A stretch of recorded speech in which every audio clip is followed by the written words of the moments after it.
नमस्कार, स्वागत है आप सभी का। द कश्मीर फाइल्स को लेकर देश में अब दो वर्ग साफ साफ बनते हुए नजर आ रहे हैं और एक वर्ग ऐसा है जो द कश्मीर फाइल्स की हकीकत के साथ खड़ा है, दूसरा वर्ग खुलकर इस फिल्म के खिलाफ खड़ा होता जा रहा है।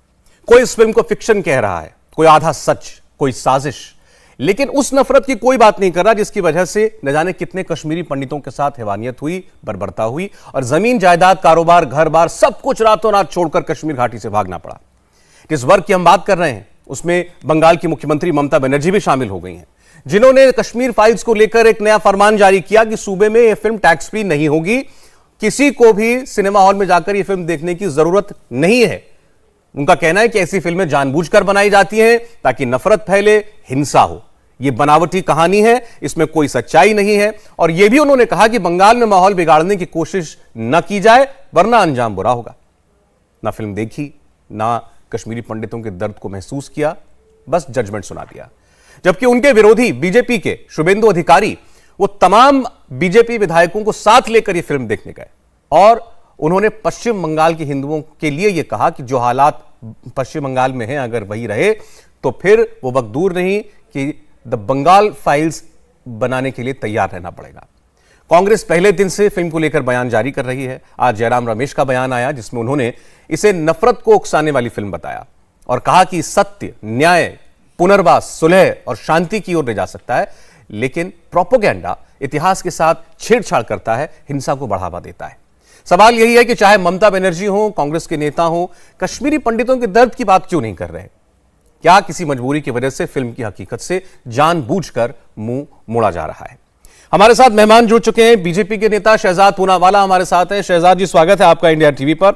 सलमान निजामी कांग्रेस पार्टी के नेता हमारे साथ स्टूडियो में। सलमान, आपका बहुत स्वागत है। और बादल देवनाथ साहब तृणमूल कांग्रेस से हमारे साथ जुड़ रहे हैं।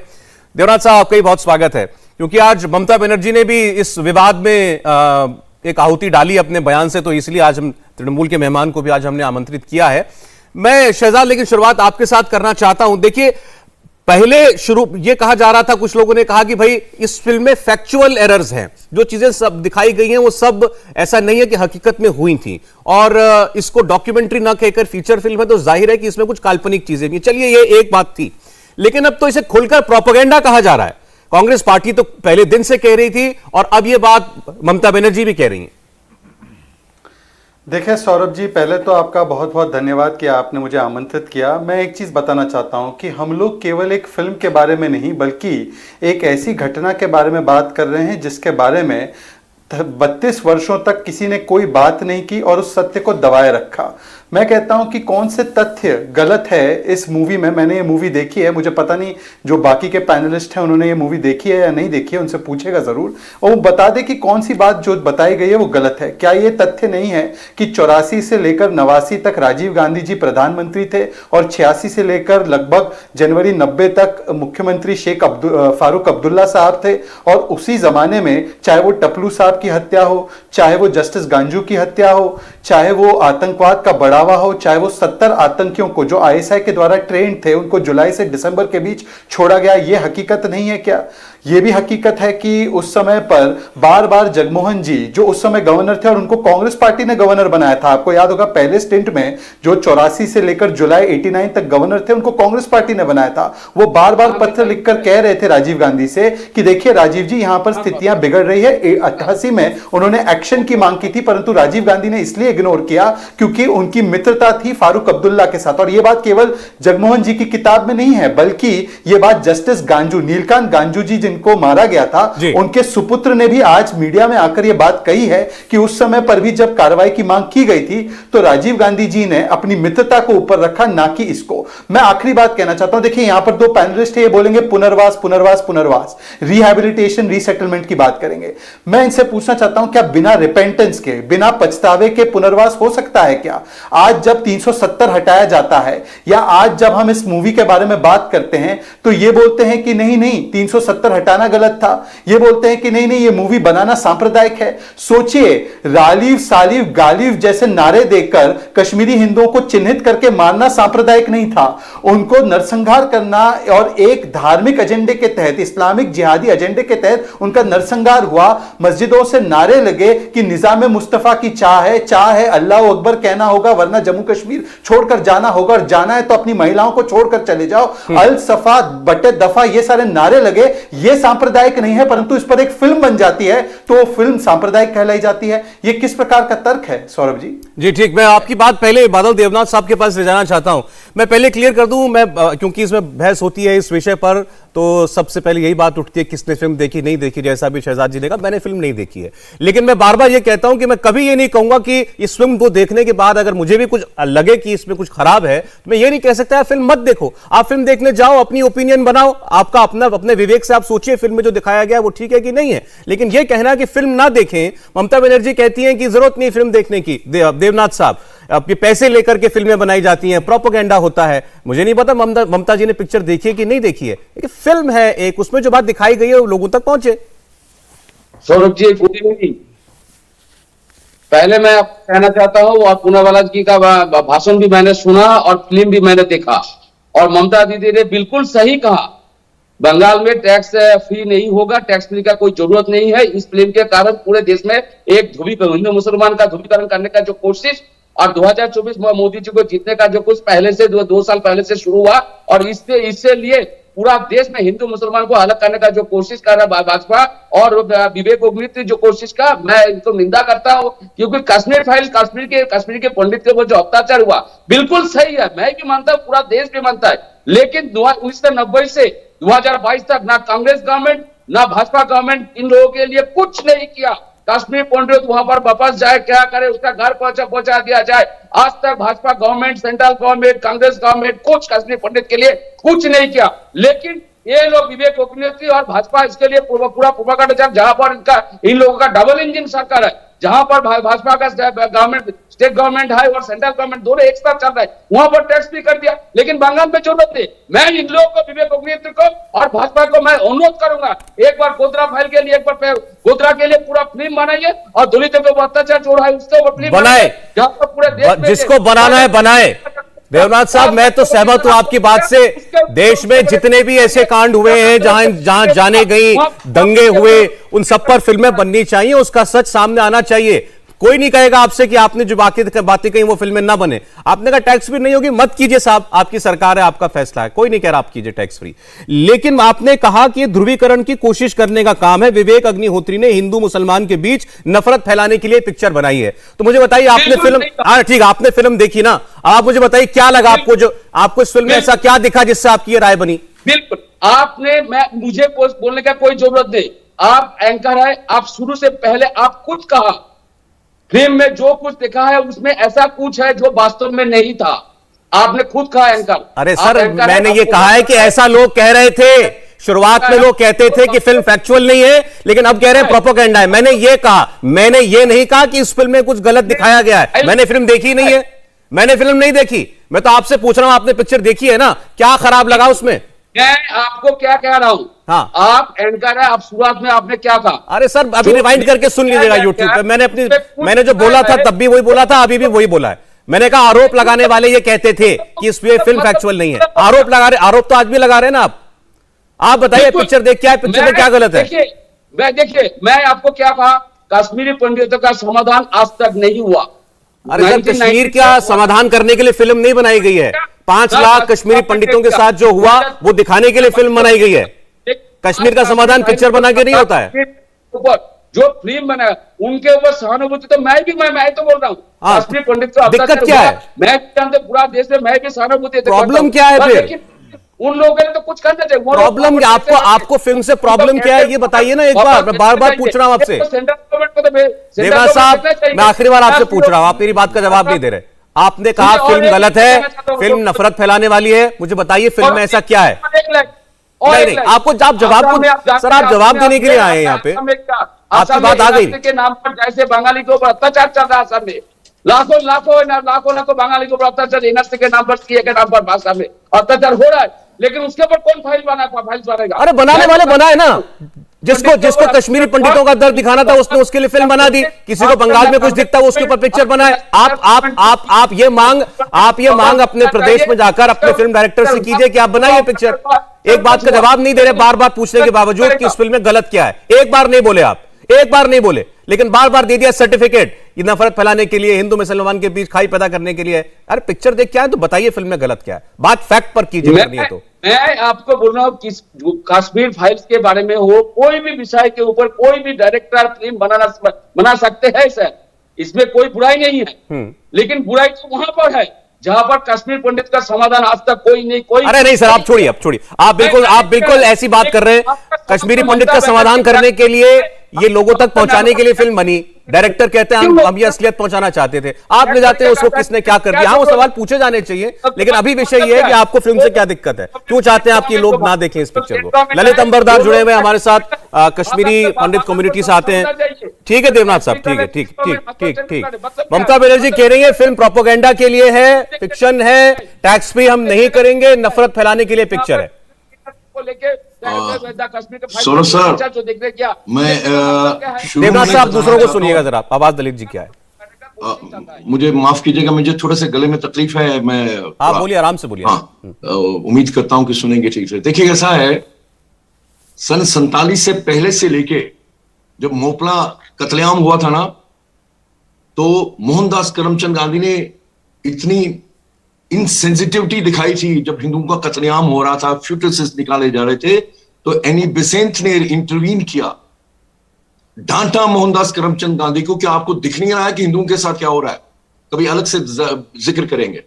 उसके बाद नोखाली में जो 1940 में जिन्होंने डायरेक्ट एक्शन के द्वारा वो जो नेशनल गार्ड से मुस्लिम लीग के कत्लेआम किया बंगाल में, बंगाल की सड़कों और गलियों पे दिनों हफ्तों हिंदुओं की लाशों को गिद्ध खा रहे थे, कांग्रेस इनसेंसिटिव रही। उसके बाद ये जानते हुए कि डायरेक्ट एक्शन के द्वारा हिंदुओं का कत्लेआम हुआ था, जिसके आधार पे पाकिस्तान की डिमांड बनी, कांग्रेस चुप गई, सरेंडर किया, डर गई और जिन्ना को दे दिया पाकिस्तान। तो क्या किया हमने, हिंदू और सिखों को, जो गरीब थे, जो नहीं आ पाए 15 अगस्त तक हिंदुस्तान में, उनको उन्हीं पाकिस्तानी दरिंदों के हवाले छोड़ दिया। ईस्ट पाकिस्तान में 18% थे, वेस्ट पाकिस्तान में 25% थे हिंदूज और सिख। ईस्ट पाकिस्तान में जो आज बांग्लादेश है 18% हिंदू और बौद्ध थे। आज की तारीख में वेस्ट बंगाल में आज 9% के रह गए हैं और पाकिस्तान के अंदर 1.5% हिंदू रह गए हैं।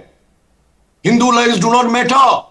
और उसके बाद नेहरू जी क्या करते हैं, लियाकत अली खान के साथ पैक करते हैं, नेहरू लियाकत अली खान पैक। उनकी जिंदगी जो बचे थे वहां पे हमेशा के लिए खत्म कर दी, कि बोला कि तुम अपनी माइनॉरिटीज का ख्याल रखो, हम अपनी माइनॉरिटीज का ख्याल रखेंगे। हमारे यहां तो माइनॉरिटी फल फूल रही है, वहां की माइनॉरिटीज को आसमान निकल गई, जमीन खा गई। और उसी वक्त जब ये नेहरू लियाकत अली पैक करते हैं, वही नेहरूवियन कांग्रेस शेख अब्दुल्ला को कश्मीर के अंदर क्या देती है, 370 और 35A। वहां ये जानते हुए लाहौर की सड़कों पे हिंदू और सिख औरतों को डोल के ऊपर नंगा नचाया गया। कश्मीर के अंदर 370 और 35A के द्वारा छोटा मोटा पाकिस्तान बना के दिया उनको। हम हिंदुओं का नरसंहार जो 700 साल से चल रहा था, हमने उम्मीद की थी कि 15 अगस्त 1947 को रुक जाएगा, नहीं, चलता रहा। और हिंदू के प्रति Hindu lives do not matter.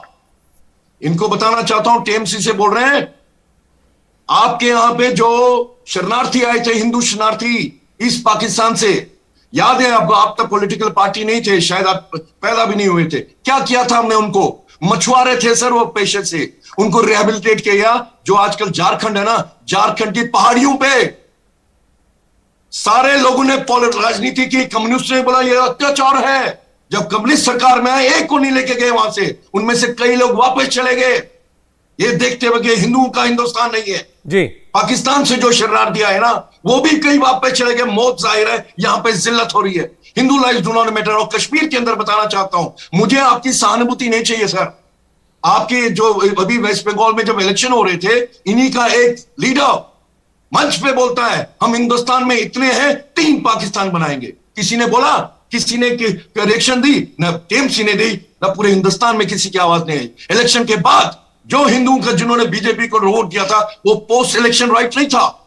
It was a kind of massacre, it's a kind of persecution. भाग गए हजारों की तादाद में आसाम में, बीजेपी भी चुप रही। ये तो शुक्र है वहां का गवर्नर हिम्मत दिखाई, उन शरणार्थियों को मिलने के लिए वहां पे चले गए। ये राष्ट्र है हिंदुओं के लिए सर, हिंदुस्तान भी नहीं रहा। ठीक ठीक ठीक। कश्मीर के अंदर ये जो बता रहे हैं, मैं चैलेंज करता हूं, अगर उन्होंने फिल्म देखी है, एक वाकया, एक सिचुएशन, एक केस बता दें कि ये झूठ है। अभी आपके सामने एक तस्सु के साथ पेश मैं भी ये जानना चाहता हूं इस फिल्म में ऐसा क्या है जिसको झूठ, गलत या नफरत फैलाने वाला बताया जाए। सलमान निजामी हमारे साथ कांग्रेस पार्टी से यहां पर बैठे हुए हैं। सलमान, आप अपोज कर रहे हैं, लगातार इस फिल्म के खिलाफ आप बोल रहे हैं, बताइए जरा ललित जी को कि इस फिल्म में ऐसा क्या जो गलत है। देखिए, हमें फिल्म के साथ कोई आपत्ति नहीं है, फिल्में तो 30 साल से बन ही रही हैं। हकीकत में क्या हुआ कश्मीरी पंडितों के साथ, सवाल वो है।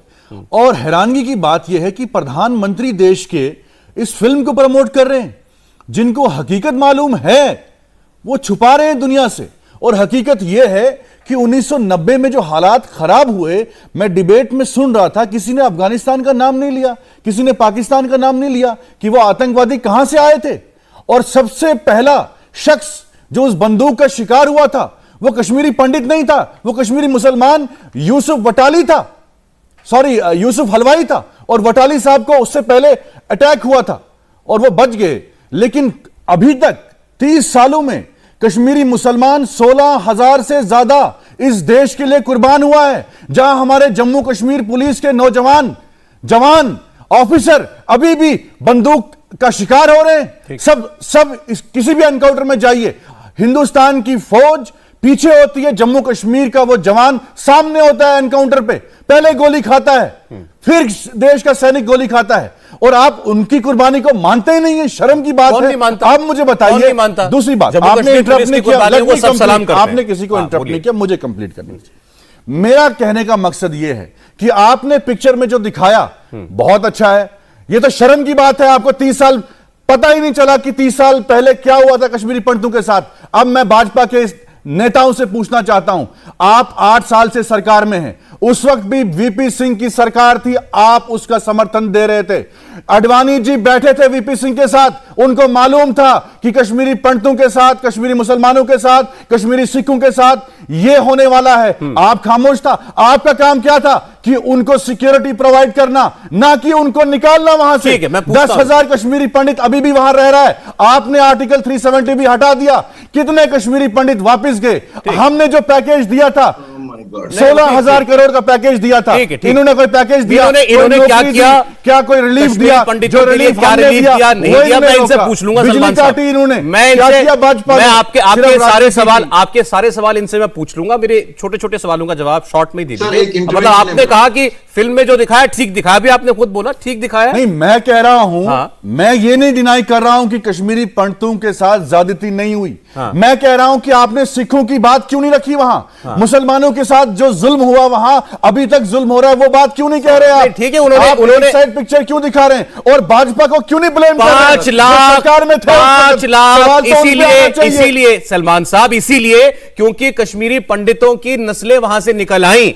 5 लाख लोग, इसको फिगर को भी आप कहेंगे गलत है। तो एक सेकंड साहब, अरे साहब फेलियर है, जरूर फेलियर है, क्यों फेलियर नहीं है? मैं मान नहीं, 50,000 अरे फेलियर है, मरा क्या वो से फेलियर है? आप कश्मीरी पंडितों के दर्द को, एक सेकंड साहब, क्या कश्मीरी पंडितों के दर्द को छुपाने की कोशिश क्यों करना चाहते हैं? आप क्यों चाहते हो उस पर बात ना हो? अगर हमने छुपाने की कोशिश की होती, जख्म को मरहम लगाने की कोशिश की जाती है, हमने इनको वापस ले जाने का काम किया, हमने इनको बार-बार उस पर सवाल खड़े करना, अलग-अलग तरीके से बताना कि इसमें ये बात नहीं है, इसमें ये बात नहीं है। अगर हमें दर्द महसूस नहीं होता, सलमान साहब, मैं उम्मीद करता हूं उठाने का काम, मैं उम्मीद करता हूं आप नेता की तरह नहीं, कश्मीरी की तरह बात कीजिए। हमने पैकेज इसलिए दिया क्योंकि हमें इनका दर्द महसूस हुआ। कश्मीरी भी हैं आप, दर्द महसूस नहीं हुआ। कश्मीरी भी हैं आप, इलेक्शन के टाइम पे उनको कश्मीर में जहां आपका घर है, कश्मीर में जहां आपका घर है, आपके आस पड़ोस में भी कभी कोई, सुनिए साहब, मेरी बात सुनिए, अभी भी रहते बाकी मेहमान के पास जा रहा हूं, मैं आ रहा हूं। एक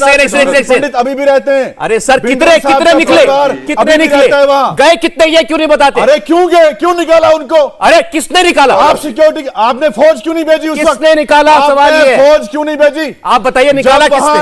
राजीव निकाला किसने किया? उसके बाद फौज, सलमान साहब बताइए, निकाला किसने? पार्लियामेंट, आज सच बता दीजिए, निकाला किसने? किसने भाजपा निकाला? सरकार ने।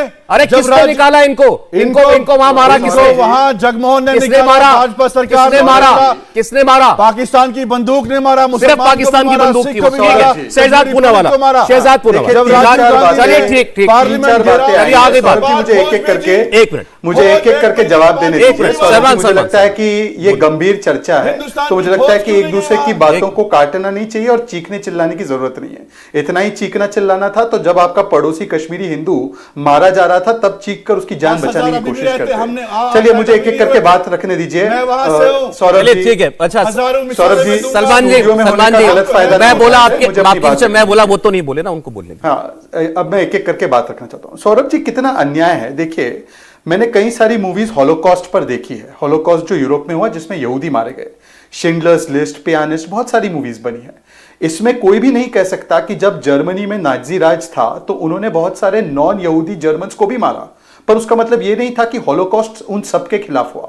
हॉलोकॉस्ट केवल यहूदियों के खिलाफ हुआ और उसको करने वाली विचारधारा नाजियों की थी, जो विचारधारा को हमें नकारना चाहिए, सिरे से उसको खारिज करना चाहिए। और आज भी यहूदी जब एक फिल्म बनाते हैं इस विषय पर तो ये कहते हैं और ये मैसेज पूरे देश में देते हैं, दुनिया में देते हैं। परंतु आज जब हम लोग एकमुठ होकर कह रहे हैं कि देखिए कश्मीरी पंडितों को कौन सी विचारधारा ने मारा, तो उसमें यह बात आ जाती है कि मुसलमानों को भी मारा था। हां, जिसके भी दिल में भारत बसता था वो भी निशाने पर आए। पर मुझे एक बात बता दे, मुझे 5 मस्जिदों का नाम बता दे जिस पर हमला किया गया। मैं आपको 500 मंदिरों के नाम बता देता हूं जिसको क्षति पहुंचाई गई कश्मीर में।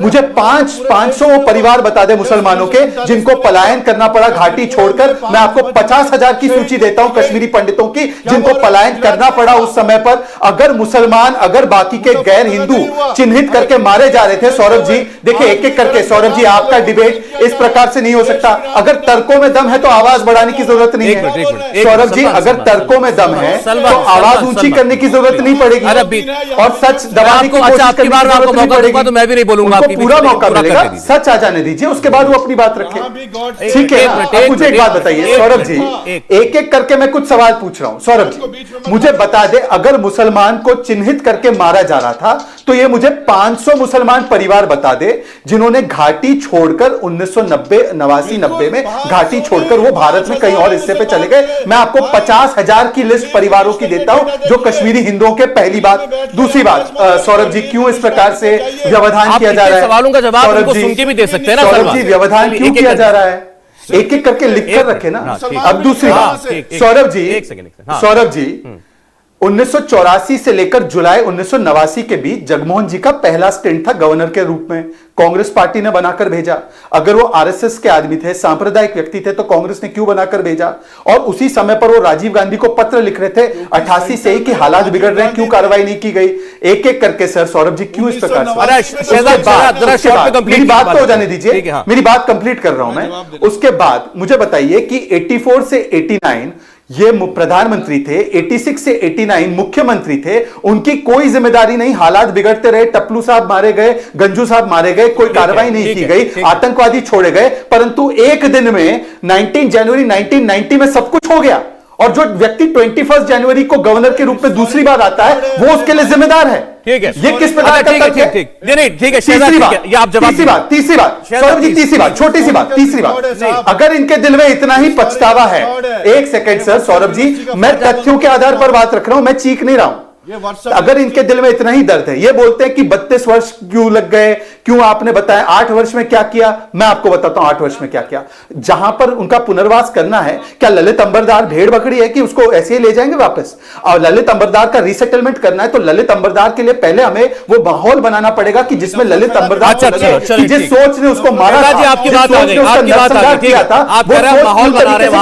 पंडितों को भेजने। तो मुझे बताइए 370 हटाना, वहां पर 370 हटाना, शहजादी प्लीज हो गया, आपकी बात आ गई। अब मैं वो जहां से वो शुरू हुए थे मैं वहां से आपके पास आ रहा हूं, फिर ललित जी के पास जाएंगे, देवनाथ जी के पास जाएंगे। उन्होंने कहा कि उन्होंने हॉलोकॉस्ट से शुरू की बात अपनी, निशाने पर जूस थे।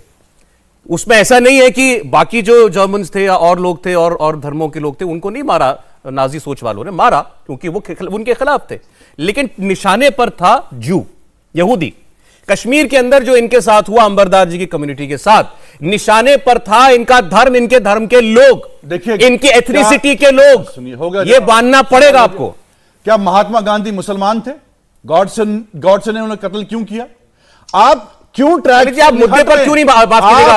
सलमान साहब मुद्दे पर क्यों नहीं बोल पाते? साथ क्यों जोड़ रहे हैं? आप मुद्दे पर आपको एक सवाल का जवाब देने के लिए 4 उदाहरणों की जरूरत क्यों पड़ती है? साध्वी प्रज्ञा ठाकुर भी इस देश में रहती है। अरे आप बात कर रहा हूं, मैं आपसे कह रहा हूं, आपको कश्मीर में भी इस सवाल का जवाब देने के लिए इतने सारे उदाहरण क्यों देने पड़ रहे हैं? साफ साफ बताइए वहां क्या हुआ था? वहां उमर फारूक जो हुर्रियत के दिग्गज नेता थे उनको भी नहीं बख्शा, उनका कभी कत्ल हुआ।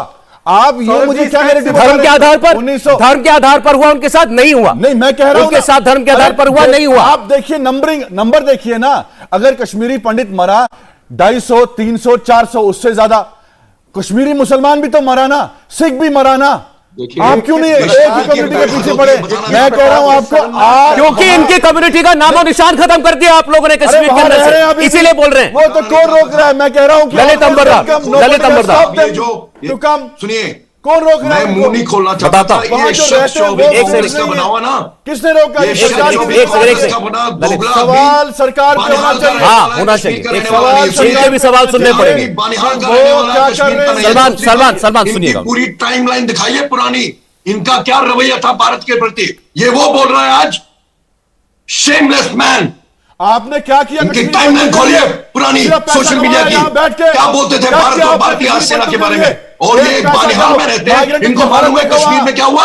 जम्मू के आज पंचाल के पार है और कश्मीरी बन के बैठे रहते हैं टेलीविजन के ऊपर अपना व्याख्यान करने के लिए। दूसरी बात, इन्होंने कहा अफगानियों का नाम क्यों नहीं लिया? सही बात है, जब तालिबान ने कब्जा किया काबुल में 90 के दशक में, पाकिस्तान की हर मस्जिद से नारा चला था, हम जश्न काबुल मना चुके, चलो अब कश्मीर चले, कश्मीर चले।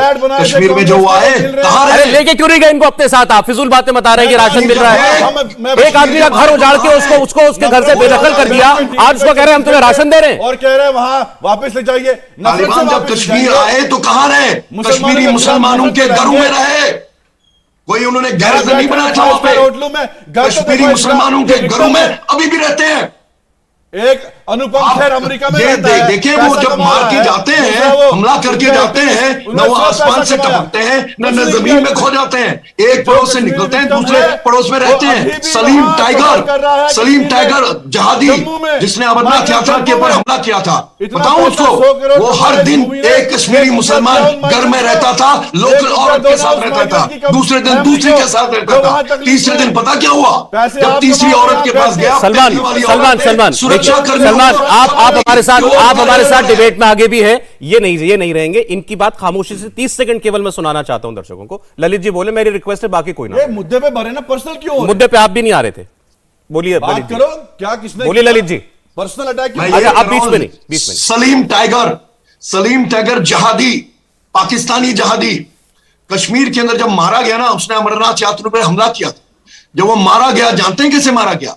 वो रहता था एक घर में, आज रहा लोकल कश्मीरी मुसलमान औरत के साथ रहता था, फिर दूसरे दिन दूसरे घर में रहता था, औरत के साथ रहता था। जब तीसरे दिन तीसरे घर में गया, पहली वाली औरत गई आरआर के पास, राष्ट्रीय राइफल के पास, बुर्का पहन के, बोले वो जो दहशतगर्द है ना, वो उस घर में बैठा हुआ है।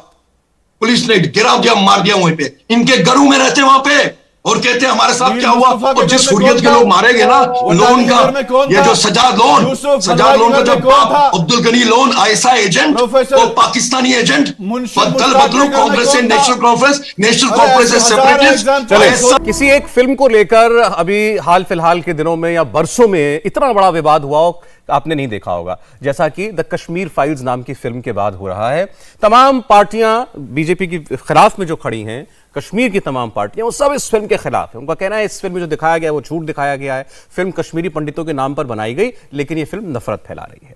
अब हम आपको एक सबसे ताजा बयान सुनाना चाहते हैं कांग्रेस पार्टी के सीनियर लीडर मल्लिकार्जुन खड़गे का, और आपको समझ में आएगा कि इस फिल्म का कैसे सियासीकरण किया जा रहा है। देखिए, कश्मीर फाइल तो ये बीजेपी वालों ने निकाला है। अनुपम खेर कौन है? कौन से पार्टी वाला है? उसकी बेबी कौन से पार्टी वाली है? डायरेक्शन करने वाला कौन से पार्टी में है? हाँ, जो फिल्म निकाला अग्निहोत्री, वो कौन से पार्टी में? सब वो बीजेपी का डॉक्यूमेंट है। और कश्मीर पंडितों को जो अन्याय हुआ है, उसके लिए हम सब लोग मदद करना चाहिए, उनकी जो जैसा कानून से मदद। वो सब छोड़ के अगर आप 30-40 साल पहले का निकाल के होना बोल के पोलराइज करने के लिए अगर करते गए, ये ठीक नहीं है। ऐसा हो गया तो पिछले बहुत से ग्रंथों में शूद्र लोगों को और अति शूद्रों को इतना अन्याय होगा, रोज एक फिल्म निकाले तो भी कम पड़ता है। सारी बातें कहने को हैं, लेकिन कोई ये बताने के लिए तैयार नहीं कि इस फिल्म में गलत क्या दिखाई दिया उन्हें। शहजाद पूनावाला, आपने सुनी बात मल्लिकार्जुन खड़गे साहब की। साहब कह रहे हैं तो बीजेपी की फिल्म है, बीजेपी का डॉक्यूमेंट है। सौरभ जी, एक तो मैं आपत्ति दर्ज करवाना चाहता हूं जिस प्रकार से जाति सूचक शब्द मल्लिकार्जुन खड़गे जी ने यूज किया, इस्तेमाल किया है, परंतु वो विषय नहीं। मैं उनके तर्कों को ही अपनाते हुए कुछ तर्क देना चाहता हूं। वो कहते हैं कि क्योंकि अनुपम खेर जी की धर्मपत्नी एक हमारी भारतीय जनता पार्टी की सांसद है, इसलिए कलाकार के ऊपर वो सवाल उठा रहे हैं। आपको पता है अनुपम खेर जी को पद्मश्री 2004 में मिला। अनुपम खेर जी को नेशनल फिल्म अवार्ड, जहां तक मेरी जानकारी है, 2005 में मिला। तो क्या इसका मतलब कि उस समय पर वो उनकी पार्टी एफिलिएशन दूसरी तर्क देखिए। 2008 में एक पत्रकार है जिनका मूवी में एक हिस्सा भी बताया गया है कि वो कश्मीरी पंडितों के नरसंहार को जायज ठहराती है। उस पत्रकार को 2008 में पद्मश्री दिया गया। तो क्या वो पत्रकार उनके हिसाब से, मल्लिकार्जुन खड़गे जी के हिसाब से, उनकी तरफ से, कांग्रेस की तरफ से पत्रकारिता कर रही थी? जान लीजिए कौन से पत्रकार की बात कर रहा हूं। और तीसरा तर्क, अभी एक हाल ही में महाराष्ट्र में एक फिल्म आई जिसमें कि गोडसे को सही बताया गया। गोडसे ने जो कांड किया, महात्मा गांधी जी को मारा, वो सही दिखाया गया। और उसमें एक्टर सांसद के स्पाउस नहीं है, खुद सांसद एनसीपी के अमोल कोले जी है। तो अब खड़गे जी का तर्क अपनाते हुए गोडसे का महिमा मंडन करने वाली फिल्म ये एनसीपी की, कांग्रेस की फिल्म है, क्या खड़गे जी मानेंगे क्या? इस प्रकार के कुतर्क करना, क्योंकि एक फिल्म मेकर ने एक फिल्म बनाई है और उसमें सत्य को उजागर किया है। नहीं, देखिए वो उनकी राजनीति हो सकती है, वो ठीक है, वो राजनीति से प्रेरित उनका बयान हो सकता है, लेकिन उनको एक कहने का मौका इसलिए मिल जाता है क्योंकि आपकी पूरी पार्टी, अब तो प्रधानमंत्री ने भी इस फिल्म के बारे में बोला है, आपकी पूरी पार्टी, आपकी सरकारें जहां जहां हैं, सब इस फिल्म को एक किस्म से प्रमोट कर रहे हैं, तो इसलिए वो इस बात कहते हैं। नहीं, ये देखिए, आपको उस दिन प्रधानमंत्री जी का जो बयान था वो बड़े स्पष्ट तरीके से उन्होंने कहा ये फिल्म के बारे में नहीं है, ये सिद्धांत के बारे में है। जो मंडली बोलती है कि बोलने की आजादी होनी चाहिए, सहिष्णुता होनी चाहिए, वो जब एक फिल्म बनी है, आपको फिल्म पसंद नहीं है तो आप दूसरी फिल्म बना लीजिए, अपने तर्कों के हिसाब से फिल्म बना लीजिए, आप अपनी किताब ले आइए, आप अपनी बुक ले आइए, अपनी मूवी ले आइए। परंतु इसको दबाने की जो कोशिश की गई, तो ये तो वो लोग हैं ना जो बोलने की आजादी के पक्ष में है। आज इस फिल्म को प्रतिबंध लगाने की, इस फिल्म को दबाने की कोशिश क्यों कर रहे हैं? तो इस विषय पर हमारी पार्टी का स्टैंड था। और हां, मैं ये बात जरूर कहूंगा कि इस फिल्म में क्या खराबी है, ये बता दे कि इसमें गलत क्या है, वो तो एक बार बताते नहीं है। जो जेनोसाइड हुआ वो सेक्युलर था और मूवी जो जेनोसाइड पर बनी है वो सांप्रदायिक हो गई। ठीक, ये कैसा तर्क है? ठीक, मैं आता हूं आपके, बाकी मेहमानों के पास भी आएंगे। ललित जी हमारे साथ हैं, एक नए मेहमान जुड़े हैं हमारे साथ, जावेद बेग साहब। जावेद साहब जनरल सेक्रेटरी हैं पीपल्स डेमोक्रेटिक फ्रंट सेक्युलर के। स्वागत है जावेद जी आपका। देखिए, इस फिल्म के बारे में तो लोग कम बोल रहे हैं, लेकिन जो कश्मीरी पंडितों के साथ हुआ उसके बारे में अब अलग अलग किस्म के तर्क और कुतर्क भी आने लगे हैं। जैसे कुछ लोग अब ये कहते हैं, कांग्रेस पार्टी का केरला का आप ट्विटर हैंडल देख लीजिए, उन्होंने तो ये साबित करने की कोशिश की कि वहां तो बहुत कम कश्मीरी पंडित मारे गए, उनके साथ तो कुछ हुआ ही नहीं था, वहां पर तो हजारों की तादाद में कश्मीरी मुसलमान मारे गए, और एक तरीके से कश्मीरी पंडितों की त्रासदी को उन्होंने झुटला दिया। मैं आपसे समझना चाहता हूं क्या हुआ कश्मीरी पंडितों के साथ कश्मीर में। देखिए, मैं खुद एक मैसेकर का चश्मदीद गवाह हूं। कश्मीर के जिस इलाके से मैं ताल्लुक रखता हूं उस इलाके का नाम बीरवा है, और 1997 21 मार्च जब नवरोज मनाया जाता है, पहला मास मैसेकर मेरे बस्ती में हुआ, मेरे घर से 1 किलोमीटर दूर। और मारने वालों में मैं ये नहीं कहूंगा कि कश्मीरी मुसलमानों ने मारा या कश्मीरियों ने मारा, लेकिन बदकिस्मती से शर्मिंदगी मुझे हो रही है, जिन लोगों ने मारा वो हमारे घरों से थे, हमारे बस्तियों के मुसलमान थे, और वो मेरी आंखों के सामने हुआ। मैं 13 साल का था जब। इस मूवी की कोई जरूरत नहीं है सच्चाई बोलने के लिए, चाहे के फाइल्स की मूवी बने या ना बने। हकीकत यह है कि हां, बिल्कुल जुल्म की इंतहा हो गई, और यह हिंदू वर्सेस मुसलमान नहीं है, कांग्रेस वर्सेस बीजेपी नहीं है, यह इंसानियत वर्सेस हैवानियत, हकीकत वर्सेस झूठ। और हकीकत यह है, कश्मीरी मुसलमानों को ये जिम्मेदारी लेनी चाहिए कि कश्मीरी मुसलमानों ने मारा नहीं, लेकिन हम बचाने में फेल हो गए। हमारा इखलाकी फरीजा था, समाजी फरीजा था, इस्लामी फरीजा। इस्लाम में ये बात बावर की गई है कि अगर आपकी बस्ती में गैर मुसलमान रह रहे हो, नामसाइद हालात हो या सही हालात हो, आप पे फर्ज आयद होता है कि उनकी रक्षा करें, उनकी जानो माल की रक्षा करें, उनकी इज्जत और असमत की रक्षा करें, उनकी जो इबादत गाहें हैं उनकी रक्षा करें। हम मुसलमान फेल हो गए। इसीलिए मैं बार बार कहता हूं, हमें हाथ जोड़ के माफी मांगनी है अपने कश्मीरी भाइयों से कि हम उन्हें बचाने में फेल हो गए। हालांकि कश्मीरी मुसलमान ज्यादा मरे, लेकिन कश्मीरी मुसलमान ने बाय चॉइस गन उठाया था। गन पार से आया था। पाकिस्तान ने यहां पे गन इसीलिए भेजा था ताकि कश्मीर को तबाह करे, और हम 30 साल से उस तबाही के बिल्कुल बराबर के शरीक है। अगर आज के डेट में मेरी जनरेशन का कोई दोस्त साथी उस गुनाह को नकारता है, वो भी बराबर का शरीक है उस गुनाह में, जिस गुनाह में हमारे शरीफ नफ्स कश्मीरी भाई मारे गए। वो तो किसी सियासत के साथ नहीं थे, वो ना पाकिस्तान के गन के साथ खड़े थे और ना ही सिक्योरिटी फोर्सेस के साथ खड़े थे। वो ना कांग्रेस के साथ थे, ना बीजेपी के साथ थे, ना नेशनल कॉन्फ्रेंस के साथ थे, ना जमात इस्लामी के साथ थे। निहत्थे लोग थे। मेरा उसमें एक उस्ताद मारा गया जो शहीद अवतार कृष्ण पंडिता जी थे। वो तो हमें पढ़ाते थे, उनका काम सिर्फ पढ़ाई का था।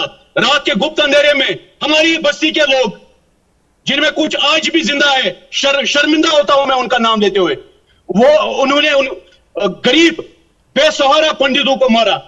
ये तो हकीकत है, गुनाह हुआ है। गुनाह का बेहतरीन तरीका है कि गुनाह को एक्सेप्ट करके परवरदिगार से माफी मांगे और कश्मीरी पंडित भाइयों से हम माफी मांगे, तब जाके एक नई शुरुआत होगी।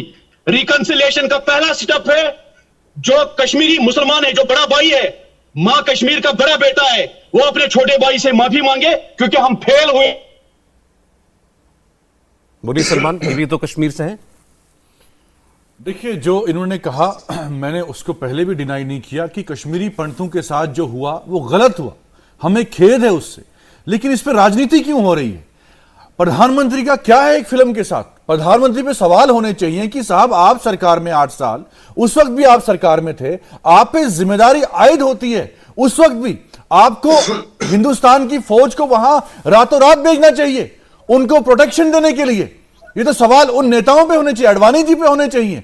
आप क्यों खामोश थे? आपको जब मालूम था, और आज 8 साल हो गए हैं, आपने क्या किया वहां?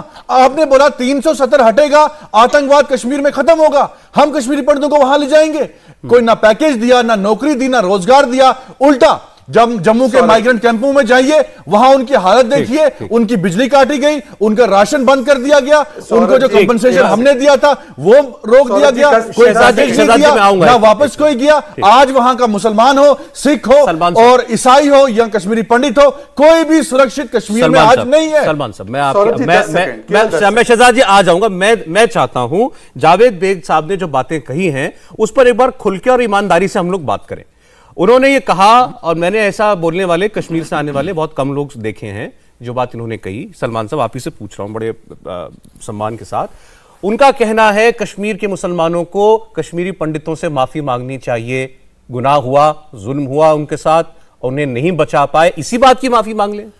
देखिए, हकीकत यह है, अगर दिल्ली में दंगे होते हैं, वो कोई भी डेयरिंग, एक पूरे गांव में 1 या 2 लोग अभी भी हैं, वहां कश्मीर में 10,000 लोग हैं कश्मीरी पंडित जो सेफ अपने आप को जो है मानते हैं कि हम सेफ हैं मुसलमानों के बीच में। इंदिरानगर में जाइए, 5,000 परिवार है। बिंद्रू जी का हाल ही में कत्ल हुआ, उनके परिवार ने क्या कहा कि हम यहां से निकलेंगे नहीं। वो भी तो है ना फैमिली जो वहां अभी रह रही है। हमें जख्म पे मरहम लगाने की जरूरत है, लेकिन आप और हमें अगर कश्मीरी पंडित भाई वहां जाना चाहते हैं, हम वेलकम कर रहे हैं, जहां लाखों लोग निकल गए नहीं, मोहब्बत से। मैं सलमान कह रहा हूं, मैं आपसे ये कह रहा हूं, देखिए, फिर इस पर मुसलमान मरता है, एक गुनाह पर ईसाई मरता है, एक इंसानियत का कत्ल है।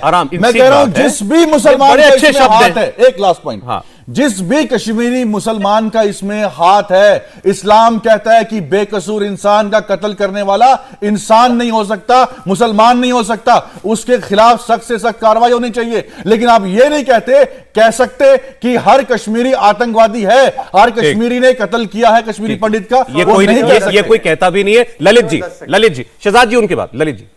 देखिए, अभी जो जावेद बेग बता रहे थे, ये आवाजें कश्मीर में ऐसी आवाजों की कमी नहीं थी, कमी जरूर थी, कम लोग थे, लेकिन जब देश की सेक्युलर पॉलिटिक उन लोगों को बढ़ावा दे रही थी, जैसे जाहिल जहादी यासीन मलिक जैसे लोगों को उनका पॉलिटिकल मेकओवर दिया पत्रकारों ने, पत्रकारों के साथ राजनीतिकों ने प्रधानमंत्री के कार्यालय जाके फोटो खिंचवाते थे। वो सैयद अली शाह गिलानी, जिसको लोकल कश्मीरी मुसलमान बोलते थे कि ये हमारा ओसामा बिन लादेन है, उसको जब यहां पे बाप की तरह, एक वजीर की तरह उसको रिसीव किया जाता था सरकारी लेवलों पे, पत्रकारों के, इवन मीडिया हाउसेस में सर, ठीक है। तो ये आवाजें, ये जावेद बेग, मुझे नहीं मालूम इनकी उम्र कितनी है, लेकिन जावेद बेग जैसी बहुत कम आवाजें थी, लेकिन थी। जब आप मोहल्ले के अंदर आते हैं, वो जो कह रहे हैं ना दंगा, ये दंगा नहीं था। किसी कश्मीरी हिंदू ने किसी कश्मीरी मुसलमान के ऊपर कभी हाथ नहीं उठाया, यहां तक कि उसका घर जलाया, शायद उसने दोबारा पत्थर भी नहीं फेंका होगा। हम उस हालत में नहीं थे, इसलिए नहीं कि हम कायर हैं। अगर हिंदुस्तान की सरकार उसको हमें हथियार देती, हम शायद बहुत अच्छी रेजिस्टेंस दे सकते थे जहादियों के खिलाफ। तो दूसरी बात, जब मैं वो जिक्र कर रहा था, जब अफगानी लोग अफगानिस्तान की, जब तालिबान की बात कर रहा था, जब पाकिस्तान की मस्जिदों में नारे लगे, हम जश्न काबुल मना चुके, चलो अब कश्मीर चले, कश्मीर चले, उस वक्त कश्मीर में क्या नारे लग रहे थे? कश्मीरी हिंदुओं को डराने धमकाने के लिए मस्जिदों और सड़कों से क्या नारे लग रहे थे? पाकिस्तान से रिश्ता क्या, ला इलाहा इल्लल्लाह, यहां पे रहना होगा, अल्लाह अकबर कहना होगा, हमें क्या चाहिए, निजाम मुस्तफा। तुम समझ सर, मैं बार बार कहता हूं, 2000 लोगों को मारा है, और tool of genocide, murder, mass murder, rape और गैंग रेप, एक एक केस, एक एक कत्ल, एक एक रेप इतनी दहशतगर्दी के साथ किया, जो गांव के अंदर 4 घर और थे ना, कौन रहता वहां पे? कौन रहता वहां पे? उस वक्त शायद जावेद बेग अगर होते, शायद ये भी नहीं बचा पाते। और इन पे मैं शक नहीं करता हूं, ये जो बोल रहे हैं, मैं ये जो लेफ्टिनेंट फयाज मेरा हीरो है, औरंगजेब नाम से हिंदुस्तान में नफरत है, लेकिन राइफलमैन औरंगजेब मेरा हीरो है। तो इसलिए ये बात साफ होनी चाहिए, नरसंहार हुआ है, जेनोसाइड हुआ है, और जेनोसाइड की जब तक एक्सेप्टेंस, 32 साल हो गए ना सर, आज जावेद बेग आज बोल रहे हैं 32 साल में हमने आवाजें नहीं सुनी थी। ये क्यों हो रहा है अभी? क्योंकि देश की सरकार अब वहां पे दिखा रही है कि वहां पे सुरक्षा के नियम, सुरक्षा का सर्किट हो सकता है, पत्थरबाजी नहीं होगी। मैं उम्मीद करता हूं कि ऐसे लोगों को, मंत्रियों से ज्यादा ऐसे लोगों को सिक्योरिटी मिलनी चाहिए, ताकि ये जो यहां पे कोलैबोरेटर्स बैठे हुए हैं ना, जो लोग डिनाइल का, सर ये हिस्टोरिकल है, डिनाइल का दूसरा पक्ष, दूसरा साइड हमेशा डिनाइल होता है, और जो डिनाइल में होते हैं वो जेनोसाइड के कोलैबोरेटर्स होते हैं। इसलिए जब मैं बार बार बोलता हूं, जब ट्राइब्यूनल बैठेगा, नरेंद्र मोदी की सरकार ऑफिशियली एक्नॉलेज करेगी जो कश्मीरी हिंदुओं के साथ हुआ वो नरसंहार था, और ट्राइब्यूनल बिठाएगी, क्योंकि हिंदुस्तान यूएनओ के जेनोसाइड कन्वेंशन के पहले सिग्नेटरी हैं, तो ट्राइब्यूनल बिठाएगी, तहकीकात होगी, किसने मारा, किसने क्या किया, उसके साथ वो लोग, ये मांगे उठ तो रही हैं। अब देखते हैं कि आज की सरकार जो है बाकी ऐसा कदम उठाएगी जो आप कह रहे हैं या नहीं। चाहे वो जिंदा है, मरे हैं, चाहे जैसे मुफ्ती मोहम्मद सैयद मरणोपरांत पोस्टह्यूमसली, उनकी भी तहकीकात होनी चाहिए कि उनका रोल इस ठीक है ललित जी, जितने लोग डिनाइल में है, इनकी लिस्ट है हमारे पास।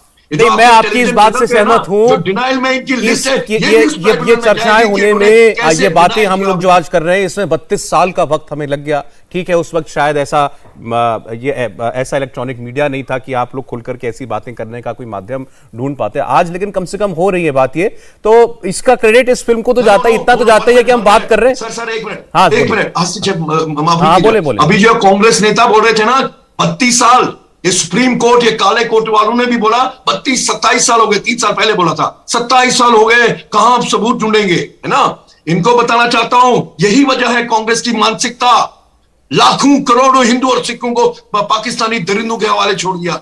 इसी मानसिकता से हिंदू की जान जाती है, क्या फर्क पड़ता है? ठीक, क्या फर्क पड़ता है?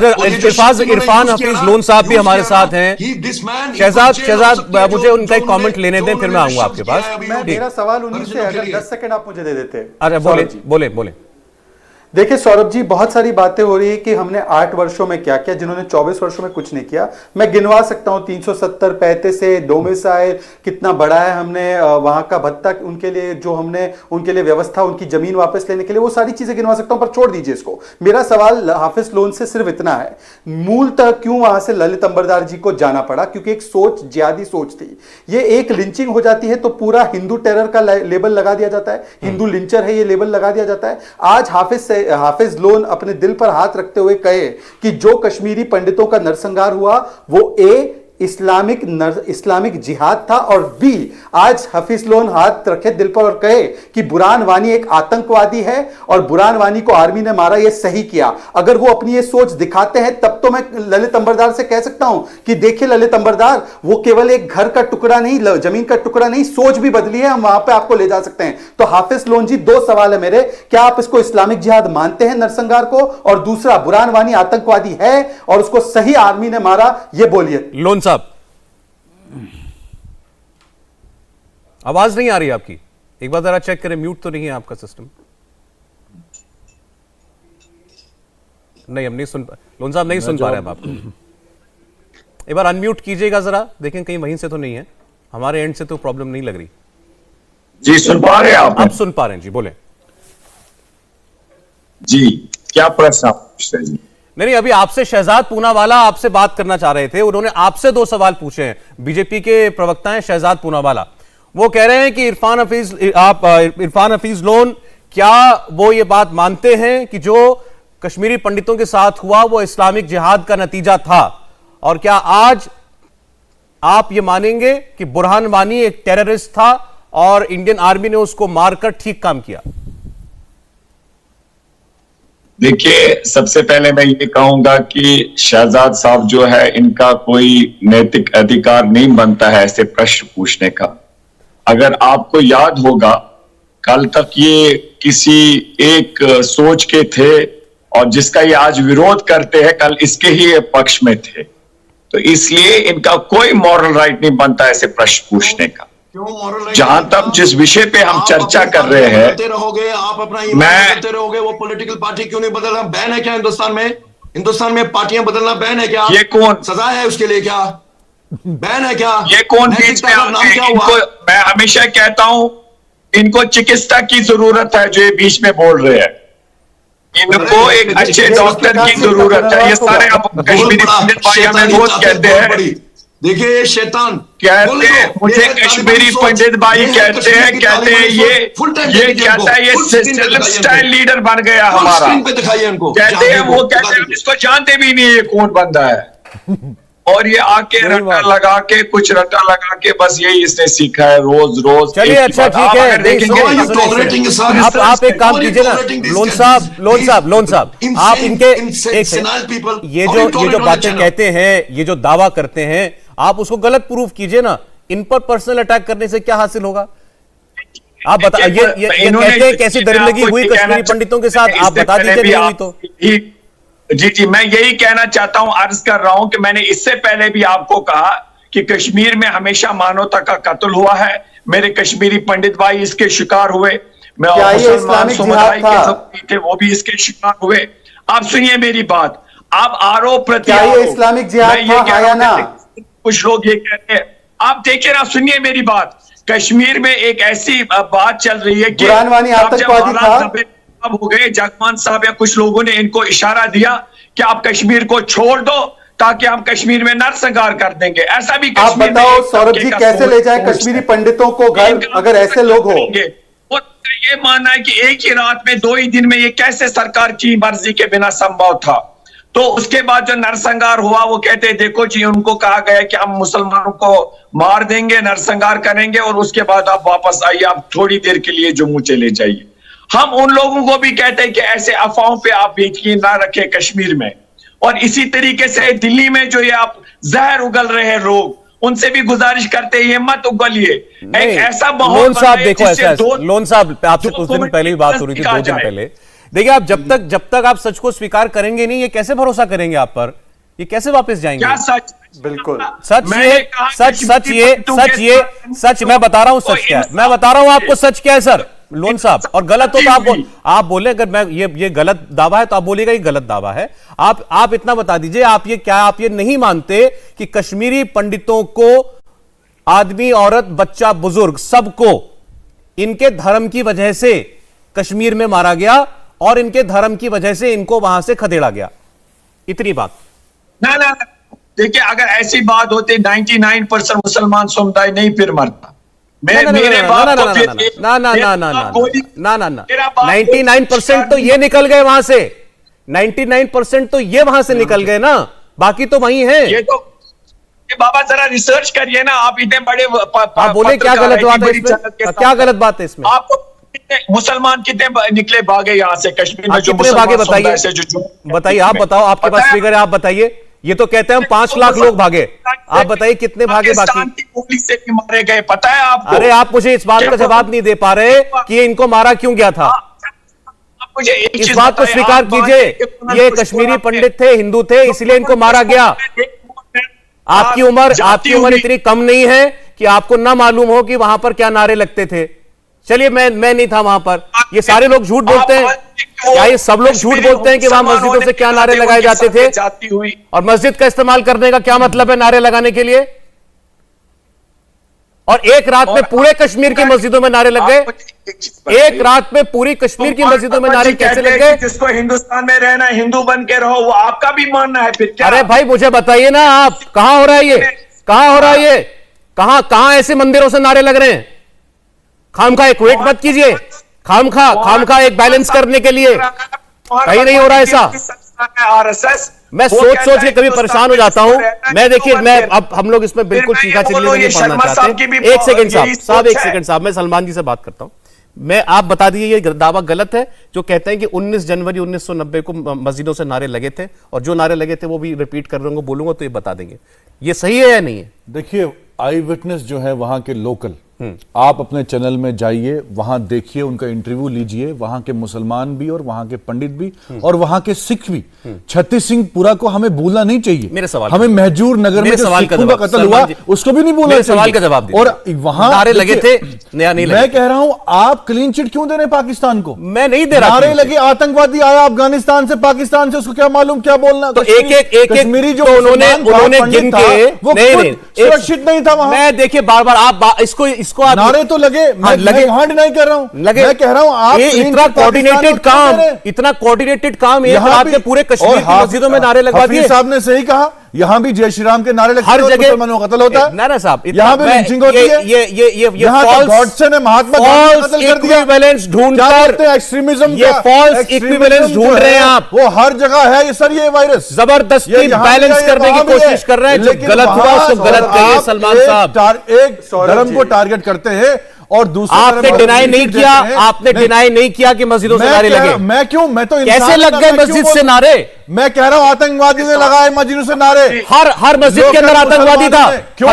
हजारों मस्जिदों के अंदर हजारों आतंकवादी आ गए थे, हजारों आतंकवादी आ गए थे, और हर आतंकवादी को एक मस्जिद अलॉट कर दी गई थी कि अब तुम जाओ इस मस्जिद में वहां जाकर नारे लगाओ। उसने ये काम किया और मुसलमान जो है वो मजबूर था, अपनी जान बचा रहा था, देखिए बंदूक से डरा हुआ था। ठीक है, पंडित था, मुसलमान। चलिए ठीक, ये बात पे आपकी मैं इस पर बात कर सकता हूं। एक सेकंड शहजाद, एक मिनट। ललित जी, ये दावा होता है, बार बार ये होता है कि मुसलमानों को जब आप विलन पोर्ट्रे करते हैं कश्मीर के कि उन्होंने मारा या उनके बीच में से कुछ लोगों ने मारा, सबने नहीं, ये कोई नहीं कहता ये सबने किया। सुनिए, एक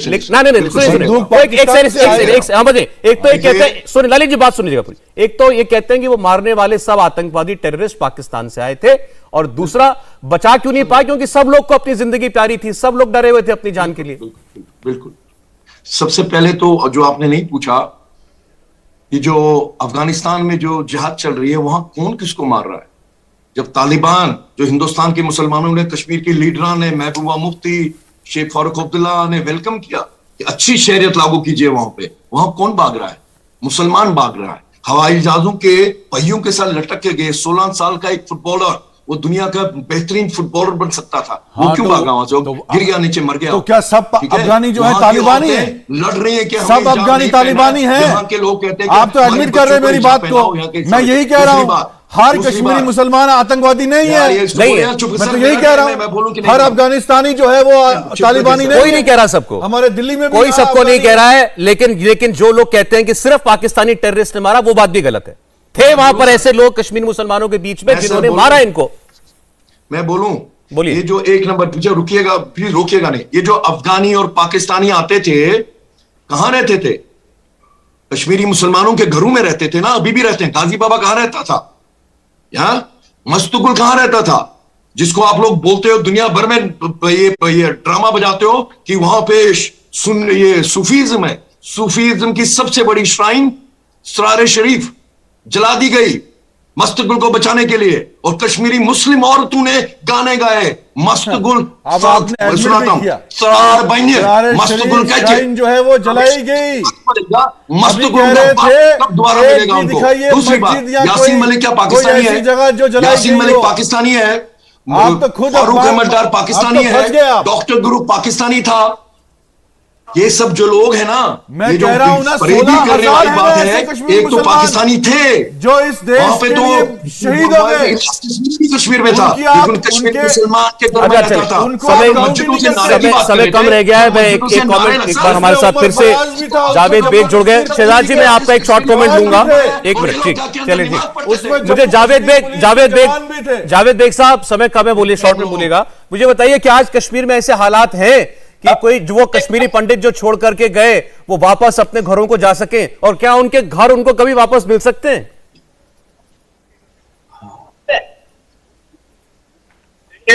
कश्मीरी पंडित का घर आना किसी सियासी जमात या गवर्नमेंट की जिम्मेदारी नहीं है उतनी जितनी कश्मीरी मुसलमान भाइयों की जिम्मेदारी है। गवर्नमेंट के पास रिसोर्सेज है, वो फैसिलिटेट कर सकते हैं, लेकिन उस फैसिलिटेशन के बाद या उससे पहले जितनी प्रोसेस होनी है वो कश्मीरी मुसलमान बरादरी जो अक्सरियत में है कश्मीर में, हमारी सिविल सोसाइटी को इसमें कॉल लेनी है जी। इसमें हम सबका इंडिविजुअल और एक कलेक्टिव रिस्पॉन्सिबिलिटी समझ के कश्मीरी पंडित के वापस आने बता का रहे किसकी हम जिम्मेदारी किसी भी है। सरकार पे, किसी नेता पे या एडमिनिस्ट्रेशन पे ना डालें। नफरत दिखा के नहीं, ये हम मोहब्बत सबका से। एक कलेक्टिव वही हम जो चाहेंगे। जिम्मेदारी है। ठीक है बेग साहब, समय कम है। Shahzad, I can give you only 15 second. देखिए कितनी विडंबना की बात है कि जो लोग बुरहान वानी को आतंकवादी नहीं मानने को तैयार है, जो इस मर्ज को इस्लामिक जिहादी आतंक बुलाने को तैयार नहीं है, वो कहते हैं पुनर्वास करवा दो। ये वही लोग हैं, अगर एक लिंचिंग हो जाती है तो पूरे हिंदू कौम को कहते हैं कि प्लैकार्ड लेकर खड़े हो जाओ, नॉट इन माय नेम, और हिंदू लिंचर है, जय श्री राम युद्धघोष है। और आखिरी में ये सलमान निजामी ने कहा कि मस्जिदों पर आतंकी और अपराधियों ने ये जाकर नारे लगाए, उन्होंने कत्लेआम किया। तो जब उन्होंने कत्लेआम किया तो आप क्यों इसको इस्लाम से जोड़ रहे हैं? आतंकी और अपराधी का धर्म कहां से आ गया? आप ही शहजाद जी, समय नहीं है बिल्कुल भी, आतंक का धर्म नहीं है, समय बिल्कुल तो नहीं। क्यों शुक्रिया आप सब लोग लोगों का, बिलबिला रहे हैं? बहुत बहुत जाकर धन्यवाद, देखिए। बहुत बहुत शुक्रिया आप लोगों का आज जुड़ने के लिए। इंडिया टीवी हर वक्त हर जगह डाउनलोड करने के लिए सर्च करें India TV news Google play store या ऐप स्टोर पर।